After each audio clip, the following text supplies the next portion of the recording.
friends, welcome back to my channel. It is time for us to do yet another trash talk. So let's go ahead and dive right in. First thing I have is a candle. This is a Yankee Candle Pure Radiance Crackling Sugared Vanilla. Just like the last one I had that I showed you guys, this one is not as ridiculously terrible as the other one was, but you can still see there's a lot of sooting. I did put this on my candle warmer, so it helped like not have clumps of wax all around, but it just didn't have a very strong scent.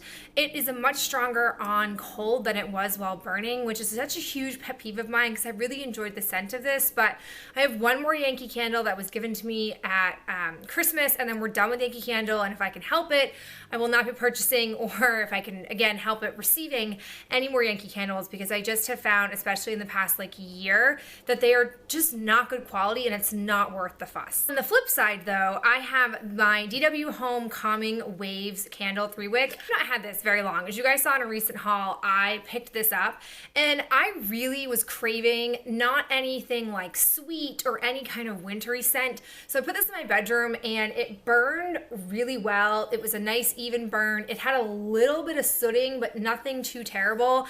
I am gonna go back out and see if I can buy another one of these. I'm gonna go out today to like TJ Maxx and Home Goods because I was just so blown away by this scent.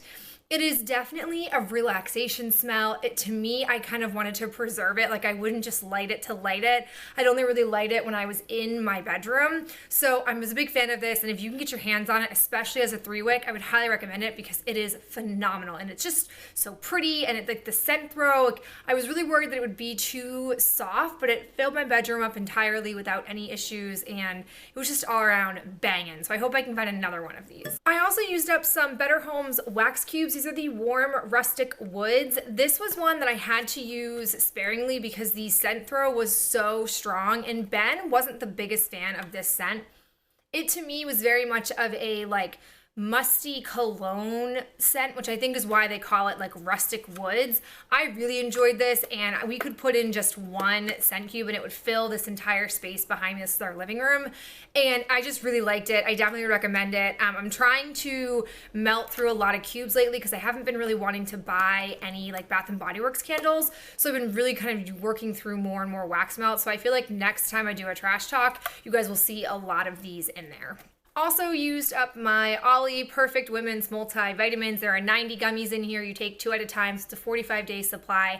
I highly recommend these. I think that they're pretty, moderate in price, and they're delicious. And it has kept me on track with taking my vitamins ever since I first got a hold of these. I get these at Target. CVS has them. Walmart has them. They're pretty much everywhere. You can get them on Amazon. They have another flavor, but I've never tried it before. I think it's like a lemon lime citrus group, which I don't know. I feel like if I got a sample of it, I better know if I'd like it or not, but I don't want to buy a full size of it and not know if I like it. I like all of the berry flavors in here. I used up this really shady looking Body Shop scrub. This is the Sweet Lemon Sugar Body Scrub. This packaging was really jankety. I picked this up at TJ Maxx for $6, and I feel like the lemon scent is hard to come by, which is why I got it. I do like the scent of it, but the packaging, it didn't really screw on and off super effectively. That's my one qualm about Body Shop, is that these can be sometimes hard to open up in the shower. I try to be conscientious and unscrew them before I start my shower, but I don't always remember to do that. But I did like the scent and the scrub. Also have the Dial for Men Hair and Body Wash, the Complete Freshness. This is something that Ben obviously used up. I really like the scent of this on him. He is really indifferent about what he uses. He's been starting to use some of the body wash from my Bath and Body Works collection that's sort of gender neutral in a way, but I prefer this on him. He also really likes the Adidas body wash. I really love the scent of that, but this is really easy to come by and pretty inexpensive, so if you're looking for something nice for your man, I would recommend this. I also have the Curl Defining Lotion. It eliminates frizz and repels humidity to lock in soft, shiny, frizz-free curls from Marc Anthony. I've had this stuff for forever. I actually don't use it for curls. I use it as a frizz eliminator. I will use a dry spray for my hair straightening, but then when it comes to my bangs and then eliminating frizz, I like to use a lotion like this. So as you can imagine, a size like this, it took me years to go through this. It says it's got a 24-month shelf life. It's a very thin formula, but it really does help sort of allow me to straighten my bangs and not have a lot of frizz or a lot of like static in my hair. So I did like it for that. I can't speak to it being for curls because I never used it for that. I've also gone through my Holy Grail Day and Night Cream. This is the number 7 Protect and Perfect Protection Intense Night Cream and Day Cream. Day Cream has SPF 15 in it. I got hooked on these a while back after Avon discontinued I don't remember what it was, but their line that was very similar to this. And I don't know exactly how I came across these, but I ended up picking them up and they reminded me exactly like that Avon line. So I've kept using it. The packaging on these though, it was really bizarre. It like flaked and it was very messy. I've never had that happen before, but you can get this now at Target and Walgreens carries it now, Ulta carries it. It was like a UK only type drugstore brand, but now it's kind of become more mainstream over here. It's like $20 a pot, which I'm not too upset with because I do get like, I think 3 to 4 months use out of these and I use them up pretty evenly, which is really important to me. I hate like with shampoo and conditioner, I hate that I go through conditioner twice as fast as I go through shampoo. I don't have that problem with these and I will keep purchasing these once I go through a bunch of like skincare samples that I've recently amassed. I have the CVS Health Advanced Floss Picks. There are 150 in here. I'm throwing these in here just because if you're someone like me who likes to use the floss picks, the CVS ones you can coupon really easily. I think we got 3 packages of these for like $10 because they were doing a sale and they had a CVS coupon. So if you're someone who likes to use the floss picks, I'd recommend these ones and then wait for a sale because we are well stocked now for a while since we have so many of these. I finished up my MAC Prep and Prime Fix Plus. I don't know, I don't feel like this is a holy grail. It's the first and only MAC product I've ever purchased. I liked it really to like basically wet my brushes to use with eyeshadow, but I don't know if it's worth it to buy a full size of this just for that one particular purpose. But I don't know, we'll see. If you guys have anything else that you like to use for wetting your brushes to kind of create that molten or super intense shadow look, let me know in the comments below because for right now I've only ever used this and I did like the results of it. Okay, I've got a bunch of skincare stuff. I have the Juice Beauty Oil-Free Moisturizer. I did not like the texture of this on my skin. I felt like it sat on my skin and didn't really absorb super effectively and it had almost like a sticky type texture. It did eventually like sink in, but it wasn't outstanding. I would not want to buy this. I also have the Balance Me Congested Skin Serum. This is supposed to calm, balance, and soothe for all skin types. It's 99% natural. This I didn't like the scent of. I thought it was a fine serum, but I don't think it was the most helpful for congested skin.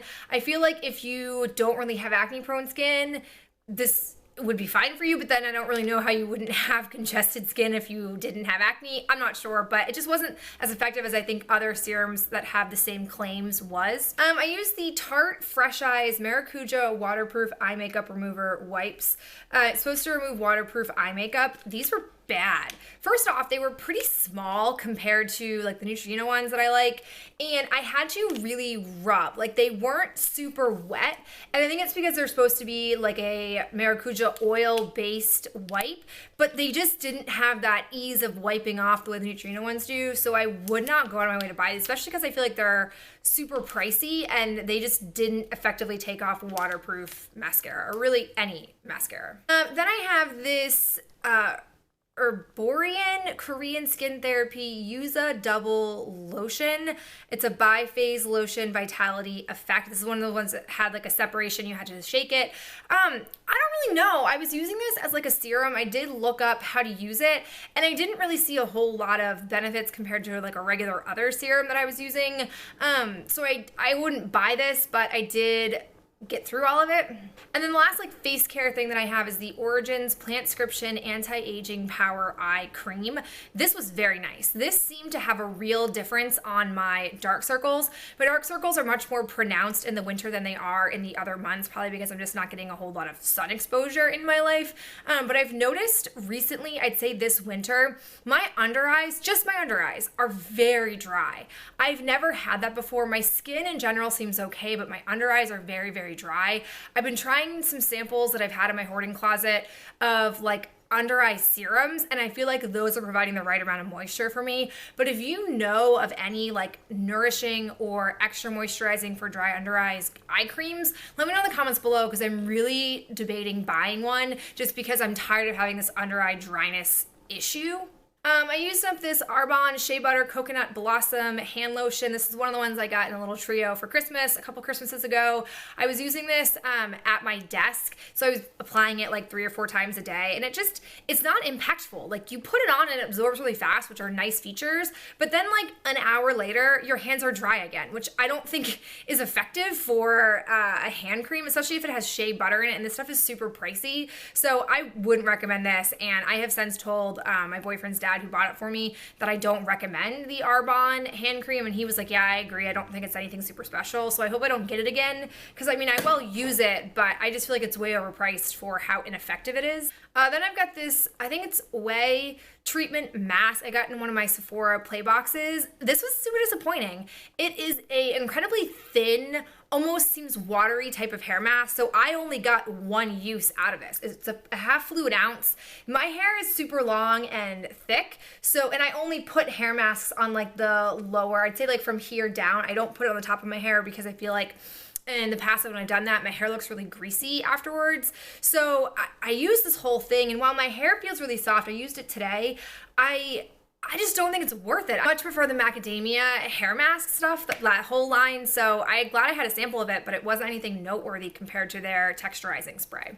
I used up the e.l.f. Makeup Mist and Set. I was able to use this because of this Urban Decay all-nighter makeup setting spray. The sprayer on this is horrendous. The actual product on the inside isn't terrible. It does help prolong your makeup, but I wouldn't buy it again because I don't like the sprayer, and I don't want to have to rely on like dumping it into another size sample to be able to spray it. But I am glad I finally used it because I've had it for a while.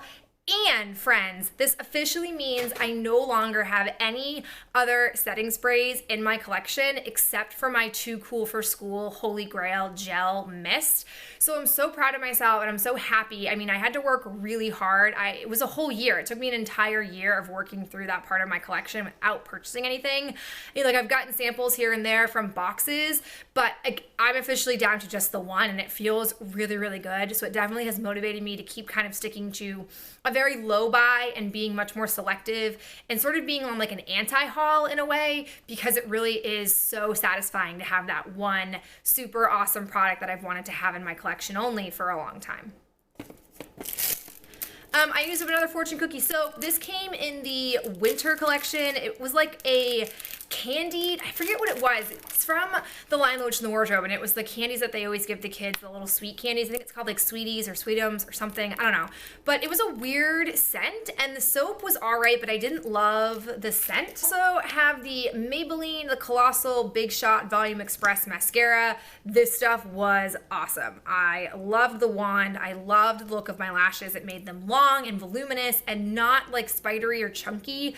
I definitely can't wait to buy this again, but I'm trying to work through a number of other mascaras before I let myself get this one again. But if you haven't tried it and you're on the hunt for mascara, this is the one. Give this a try. Also have 2 of the Sephora Aloe Vera hand masks. One Ben used and one I used. We have both been experiencing super dry hands this winter, and he's seen me do this before and he's made fun of me, but finally he was whining about his hands, and we were eating at a restaurant at the mall, and I was like, let's just go upstairs and get ourselves one of each of these, and I'm gonna tell you how great it is. And even though he thought it was a little weird, he didn't like the texture because he claimed it was slimy on the inside, which, like, what do you expect? It's a hand mask, but whatever. He ended up really being like, I do like the results of it, and I was like, I know. It's a real shame these are $6 a piece though, because it is, I think it's just really pricey for how often I want to use these. Like, ideal world, I'd love to use these 2 times a week, but I don't. I withhold until like I'm almost crying about how dry my hands are and how like painful my cuticles are, and then I'll actually use them. So again, if you guys know of any like cheaper alternatives in the Sephora hand mask, let me know in the comments below, because we're on the hunt. I have a second Fortune cookie soap. I don't remember which one this one was, but I'm getting closer and closer to being done with these. I think I only have like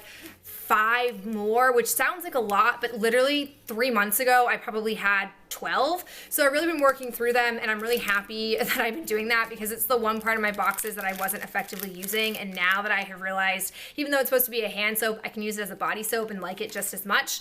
It's become much more of a usable part of the box. All right, there are 3 items that I am decluttering from my life. The first is this Butter London nail lacquer in Yummy Mummy. This came in a BoxyCharm. I wanted to like this, but if you can see, like with my skin tone, this is not a flattering color on me. I feel like if I was a deeper skin tone, if you were someone who has a much deeper skin tone, I feel like this would be a beautiful color on you, but for me, it just doesn't work, and I just wasn't a fan of it, so I'm not gonna hold on to polishes that I don't think are working for me, so we're saying goodbye to this. I'm also saying goodbye to the e.l.f. foundation palette. I really wanted to like this, but I'm just someone who doesn't like cream foundations.